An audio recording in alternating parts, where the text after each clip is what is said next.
नमस्कार, आप देख रहे हैं दैनिक खबर लाइव। बॉलीवुड की एक ऐसी मशहूर अदाकारा जिसे जिंदगी की मार ने खलनायिका बना दिया। एक ऐसी अदाकारा जिसका सपना था फिल्मों में लीड रोल का, लेकिन एक हादसे ने उनका पूरा करियर बदल दिया।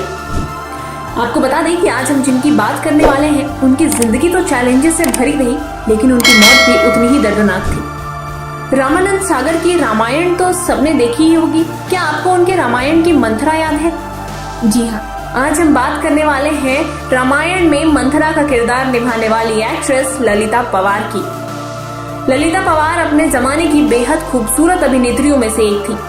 वो हमेशा से ही हीरोइन बनना चाहती थी, जिसमें उन्हें कामयाबी भी मिल रही थी। उन्होंने कई फिल्मों में खलनायिका का किरदार निभाया था, जिसे पर्दे पर काफी पसंद किया गया था। ललिता पवार का जन्म 18 अप्रैल 1916 को नासिक में हुआ था। उनके पिता लक्ष्मण राव शागुन बड़े सिल्क व्यापारी थे। और याद रहे कि ललिता पवार का असली नाम अंबा लक्ष्मण राव शागुन था। बताया जाता है कि ललिता पवार की मां अनसुईया मंदिर गई थी, लेकिन मंदिर के गेट पर पहुंचते ही उन्हें तेज लेबर पेन होने लगी। इतना वक्त नहीं था कि अस्पताल ले जाया जाता, और फिर उन्होंने मंदिर के बाहर ही बेटी को जन्म दे दिया, जो बड़ी होकर ललिता पवार के नाम से मशहूर हो गई। ललिता बचपन से ही बहुत सुंदर थी। उनकी आंखें बेहद खूबसूरत थी। ललिता पवार ने हिंदी सिनेमा में एक्टिंग की शुरुआत महज 9 साल की उम्र से ही कर दी थी। शुरुआत में उन्होंने कई साइलेंट फिल्मों में भी काम किया था। बता दें कि ललिता पवार को शुरू में 18 रुपए वेतन के रूप में मिलता था। उन्होंने साल 1935 तक साइलेंट फिल्मों में काम किया।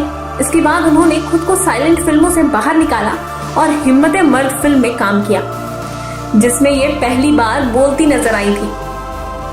इन्होंने हिंदी, मराठी और गुजराती सिनेमा में 700 से अधिक फिल्मों में काम किया है, और उनके पास 70 साल से अधिक के सबसे लंबे अभिनय करियर का गिनीज वर्ल्ड रिकॉर्ड है। लेकिन बचपन से खूबसूरत दिखने वाली एक्ट्रेस ललिता पवार के साथ एक बार फिल्म के सेट पर ऐसा हादसा हुआ कि उनकी पूरी जिंदगी बदल गई। ये बात साल 1942 की है।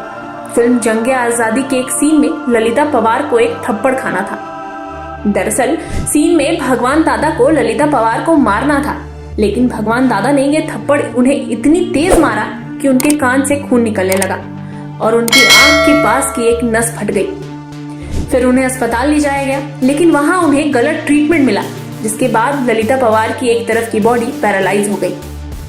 वो 3 सालों तक तकलीफ झेलते हुए उसी का इलाज करवाती रही। इन 3 सालों में उनका करियर और उनकी फिल्म लाइन दोनों ही बदल गई। जब ललिता पवार ने वापसी की तो उन्हें लीड रोल्स नहीं मिले, क्योंकि उनकी एक आंख हमेशा स्क्रीन पर छोटी दिखती थी, और उनकी वो खूबसूरती जिसके कारण उन्हें एक्ट्रेस के रोल मिलते थे, वो चली गई थी। इतना बड़ा हादसा होने के बाद शायद हर कोई टूट ही जाए, लेकिन ललिता ने हिम्मत नहीं हारी। ललिता पवार को सास, माँ, बहन जैसे रोल्स मिले, और उन्होंने ये रोल्स भी बहुत अच्छे से किए। पर्दे की अदाकारा अब नेगेटिव रोल्स अदा कर रही थी और वैम्प बनती जा रही थी। उन्हें मंथरा का रोल भी इसीलिए ही मिला था। महज 25 साल की उम्र में ही ललिता को कैरेक्टर रोल करने पड़े थे, और अपने से बड़े एक्टर्स की मां बनने के अलावा उनके पास कोई चारा नहीं था। अशोक कुमार, राज कपूर, दिलीप कुमार, देवानंद सभी उम्र में ललिता से बड़े थे, लेकिन ललिता को सभी की मां का किरदार निभाना पड़ा। ललिता पवार ने अपने इस एक्सीडेंट को भी अपनी खुशी मान लिया और कहा था कि शायद वो एक्ट्रेस बनकर इतनी आगे नहीं बढ़ पाती जितनी वो कैरेक्टर रोल्स में बढ़ गई थी। लेकिन ये बात तो आप भी मानेंगे कि अपनों के दिए दुख के आगे जिंदगी का दिया दुख कुछ भी नहीं लगता। ललिता पवार का वो एक्सीडेंट तो उनका कुछ नहीं बिगाड़ पाया, लेकिन आपसी रिश्ते ने उन्हें बहुत गहरे घाव दिए थे। करियर में जब वो संभल गई तो उन्हें पर्सनल लाइफ में स्ट्रगल मिला। दरअसल 1930 के दशक में ललिता पवार ने फिल्म मेकर गणपत राव पवार से शादी की थी।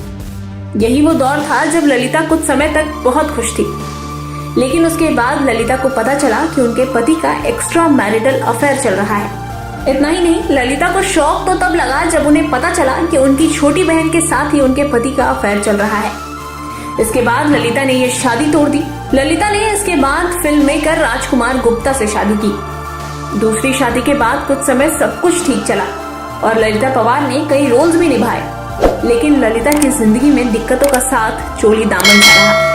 वो मुंह के कैंसर की चपेट में आ गई, जिसका इलाज पुणे के अस्पताल में चल रहा था। उनका आखिरी वक्त बेहद खराब रहा।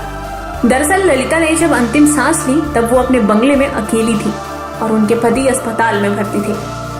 उस वक्त ललिता को पानी पिलाने वाला भी कोई नहीं था और 24 फरवरी 1998 के दिन उनका निधन हो गया था। इस खबर की जानकारी भी 3 दिन बाद पता लगी थी। दरअसल पुलिस ने जब बंगले का दरवाजा तोड़ा तब उनकी 3 दिन पुरानी लाश मिली थी। फिलहाल के लिए बस इतना ही। बॉलीवुड जगत के पुराने कलाकारों से जुड़ी स्टोरीज के लिए बने रहें दैनिक खबर लाइव के साथ। और आगे आप किस विलेन के बारे में जानना चाहते हैं उनका नाम कमेंट सेक्शन में जरूर लिखें। अगर आपको हमारी वीडियो पसंद आई हो तो लाइक करें, शेयर करें और सब्सक्राइब करना ना भूलें।